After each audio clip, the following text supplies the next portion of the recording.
আসসালামু আলাইকুম বন্ধুরা, সবাই কেমন আছেন? আজ নতুন আরেকটি ভিডিও নিয়ে আপনাদের মাঝে হাজির হলাম। এগুলা হচ্ছে বোয়াল মাছ, বড় সাইজের বোয়াল মাছ। আশুলিয়া বাইপাইল পাইকারি মাছের আড়তে শিং মাছ, যেগুলা 300 টাকা কেজি দরে বিক্রি হচ্ছে। তেলাপিয়া, পাঙ্গাস 200 টাকা কেজি। যেহেতু এখন শীতকাল, মাছের পুকুর নালা সব শুকিয়ে যায়, সেক্ষেত্রে মাছের দাম একটু কমই আছে। এই পাঙ্গাসগুলা বিক্রি হচ্ছে 160 টাকা। এগুলা তাজা মরা মাছ, 160 টাকা করে পাঙ্গাস বিক্রি হচ্ছে।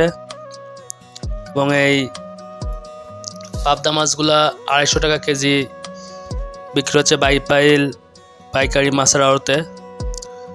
যারা পাইকারি কেনে তাদের জন্য দাম কম, যারা কেজি দরে নেয় তাদের জন্য 250 টাকা। ধন্যবাদ সবাই।